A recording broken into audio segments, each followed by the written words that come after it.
À la une de l'actualité, en Côte d'Ivoire, l'opposition a menacé de ne pas participer à l'élection ce jeudi du nouveau président de l'Assemblée nationale en remplacement de Guillaume Soro. L'opposant congolais André Okombi Salissa a été condamné ce mercredi à 20 ans de travaux forcés par la Cour criminelle de Brazzaville pour atteinte à la sécurité intérieure de l'État. Et puis au Kenya, une grève surprise menée par des membres du syndicat des travailleurs de l'aviation kenyane a paralysé l'aéroport international de Nairobi pendant de très longues heures. Bienvenue à toutes et à tous et merci de prendre le rendez-vous de cette édition que nous démarrons par le Bénin où les formations politiques de l'opposition au lendemain de la rencontre du chef de l'État avec la classe politique étaient aux premières heures de cette journée face aux hommes de médias. À la faveur d'un point de presse, elles saluent la main tendue du président de la République tout en évoquant leur proposition pour une réelle sortie de crise. Plus de précisions avec Guy Mitokwe, porte-parole de circonstance des formations de l'opposition. L'opposition a toujours appelé à un dialogue entre toute la classe politique. Après avoir raté l'occasion que nous lui donnions il y a une semaine, le président de la République vient d'en faire l'aveu de la nécessité. Dommage que des temps perdus. Conformément à nos engagements communautaires, aucun texte de loi ne peut être modifié à moins de 6 mois du début du processus électoral, à moins d'enlever un consensus des formations politiques engagées dans le dit processus. La demande formulée par le président de la République et remise entre les mains de l'Assemblée nationale doit donc être subordonnée au consensus qui devient une question préjudicielle. Ainsi donc, comme point majeur que nous proposons, vous devez pouvoir retenir en petit 1, retrait du décret convoquant le corps électoral.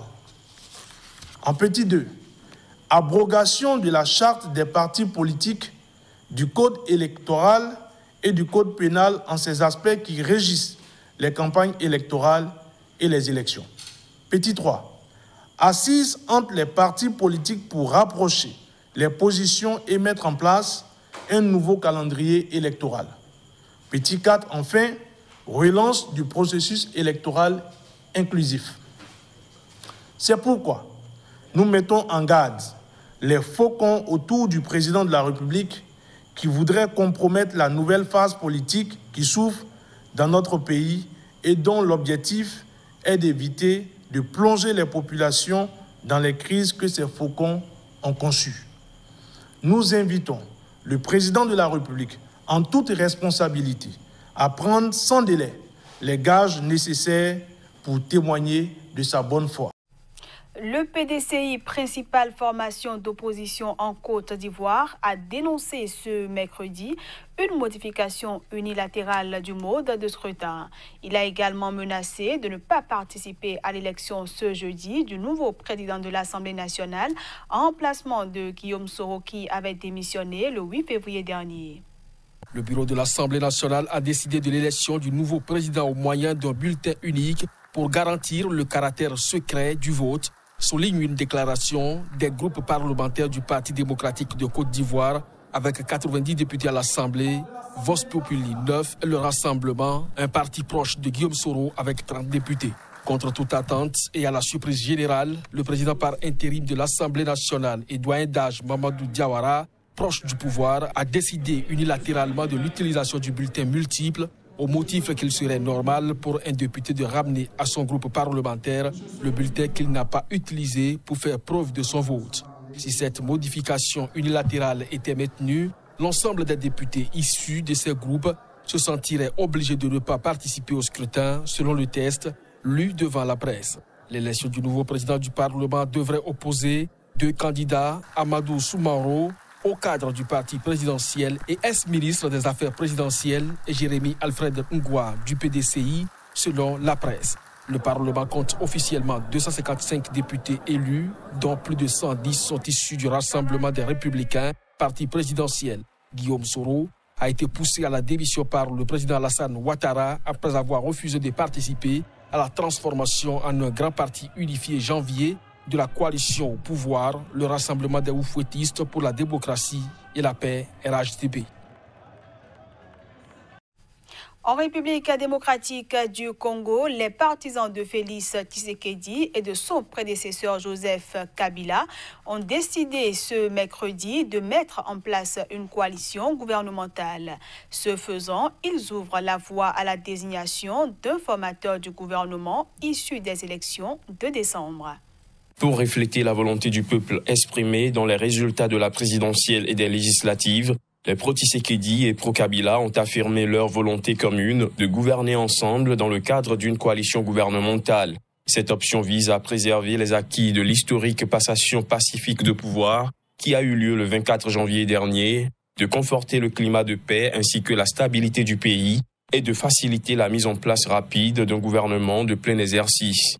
Les deux plateformes ont recommandé à l'ancien président Joseph Kabila, en sa qualité du chef du Front commun pour le Congo, d'accomplir les devoirs de sa charge, permettant au chef de l'État de procéder à la désignation du formateur du gouvernement. Elles ont également recommandé au président Félix Tshisekedi de nommer diligemment le dit formateur du gouvernement, mettant ainsi fin au débat sur la désignation d'un informateur, c'est-à-dire une personnalité chargée d'identifier la majorité parlementaire au sein de laquelle devrait être désigné le formateur du gouvernement.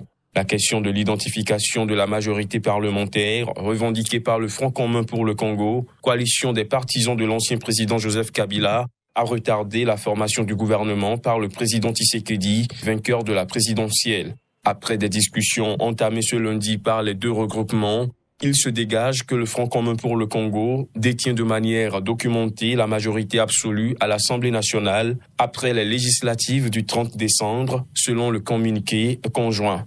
Cap pour le changement, la plateforme politique du président Tshisekedi ne compte qu'une cinquantaine d'élus nationaux sur un total de 485 députés de l'Assemblée nationale. Je le disais en titre, au Congo, André Okombi Salissa risque 20 ans de travaux forcés, selon les réquisitions prononcées ce mercredi devant la cour criminelle de Brazzaville. L'opposant est jugé depuis janvier pour atteinte à la sécurité intérieure de l'État. Le procureur général Michel Onyangue a requis à l'encontre d'André Okombi Salissa une peine de 20 ans de travaux forcés. S'adressant au juge, l'accusé déclare, je cite, « Personne n'est dupe. J'ai assez parlé pour prouver mon innocence. Je n'ai pas de défense. Je me soumets à votre conviction. Que vous me condamniez à 20, 30 ou 40 ans, j'assume parce que je suis citoyen congolais. » Le réquisitoire a été prononcé en l'absence des avocats de la défense. La Cour a clôturé son instruction sans que tous les points des infractions n'aient été débattus, notamment l'atteinte à la sécurité intérieure de l'État. Influent membre du Parti congolais du travail, ministre dans tous les gouvernements de 1997 à 2012, André Okombi Salissa, âgé de 56 ans, a basculé dans l'opposition à l'approche de la présidentielle de 2016, remportée par son ancien mentor, Denis Sassou Nguesso, qui accumule 35 ans au pouvoir. Salissa n'a jamais reconnu les résultats du scrutin présidentiel de 2016, tout comme un autre candidat, le général Jean-Michel Mokoko, ancien chef d'état-major, qui a été jugé et condamné à 20 ans d'emprisonnement en 2018. Au Kenya, l'aéroport international de Nairobi était complètement paralysé ce mercredi matin par une grève surprise de ses employés et des centaines de passagers se trouvaient bloqués. La grève était conduite par des membres du syndicat des travailleurs de l'aviation kenyane qui protestent contre un projet d'acquisition de l'aéroport par la société nationale Kenya Airways. Des centaines de passagers sont restés bloqués pendant des heures ce mercredi dans l'aéroport international de Nairobi, où la police a tiré des gaz lacrymogènes pour disperser des employés à l'origine d'une grève surprise qui a plongé l'aéroport dans le chaos. Plusieurs grévistes et voyageurs ont dû être soignés pour avoir inhalé des gaz ou s'être légèrement blessés dans leur fuite. Les travailleurs qui n'avaient pas annoncé leur action syndicale auparavant protestent contre un projet d'acquisition de l'aéroport par la société nationale Kenya Airways. S'exprimant à l'aéroport, le ministre des Transports James Macharia a indiqué que l'autorité kenyane des aéroports, avec l'aide des forces de sécurité et de Kenya Airways, avait progressivement remplacé le personnel gréviste. Le secrétaire général du syndicat, Amos Ndiema, a d'ailleurs été arrêté sur place dans la matinée, les autorités jugeant la grève illégale. Tout en déplorant le mouvement de grève mené par des membres du syndicat des travailleurs de l'aviation kenyane, le ministre a expliqué que des discussions étaient en cours entre ces services et les personnels de l'aéroport depuis plusieurs semaines. Les deux autres principaux aéroports du pays, Mombasa et Kisumu, ont également été touchés par le mouvement. En interactualité au Venezuela, l'opposant Juan Guaidó, autoproclamé président par intérim, a appelé ce jeudi l'Europe à intensifier ses sanctions financières à l'égard du régime de Nicolás Maduro, et ce, au lendemain de l'expulsion de l'ambassadeur d'Allemagne pour ingérence. Le régime du président vénézuélien Nicolás Maduro, soumis à la pression de la communauté internationale en faveur de l'opposant Juan Guaidó, a contre-attaqué ce mercredi en expulsant l'ambassadeur d'Allemagne à Caracas pour ingérence. Le diplomate allemand s'était rendu lundi dernier à l'aéroport international de Caracas, comme une douzaine d'autres diplomates occidentaux et latino-américains, pour y accueillir Juan Guaidó, président de l'Assemblée nationale et président par intérim autoproclamé, que soutiennent une cinquantaine de pays. L'expulsion du diplomate allemand a été immédiatement condamnée par Berlin, qui la juge incompréhensible et estime qu'elle aggrave la situation et ne contribue pas à la détente. Pour Juan Guaidó, qui a présidé ce mercredi une réunion de l'Assemblée nationale, l'expulsion de l'ambassadeur allemand constitue une menace contre le monde libre. Dans un entretien publié ce jeudi par le Spiegel, il appelle l'ambassadeur allemand à rester au Venezuela et demande à l'Europe de renforcer les sanctions financières contre le régime en place. À ce stade, seul l'ambassadeur allemand a fait l'objet d'une mesure d'expulsion. Toujours ce mercredi, les États-Unis ont interdit le visa américain à 77 membres supplémentaires du camp du président vénézuélien Nicolás Maduro, qu'ils veulent pousser à quitter le pouvoir. Ce journal se poursuit et on passe sans plus tarder à la revue de presse Afrique.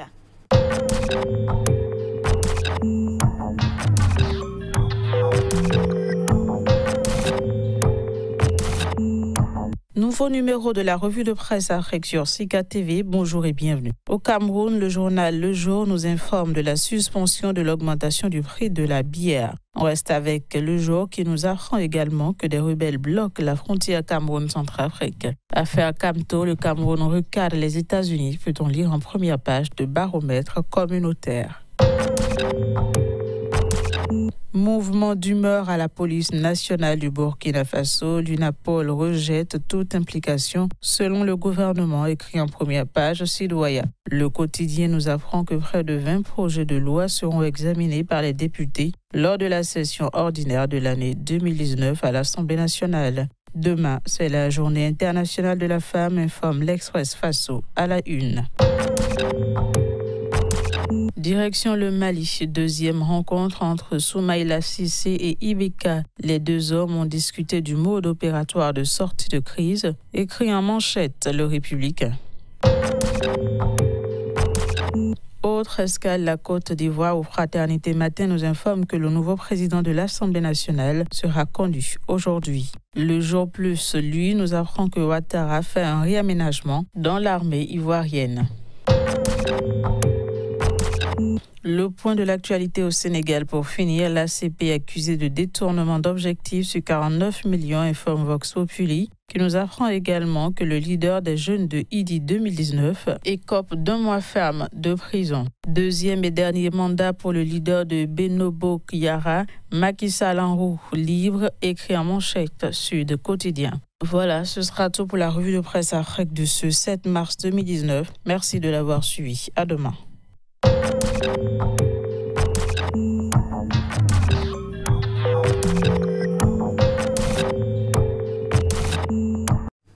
Et voilà, mesdames, messieurs, ainsi prend fin cette édition. Merci à tous d'avoir été des nôtres.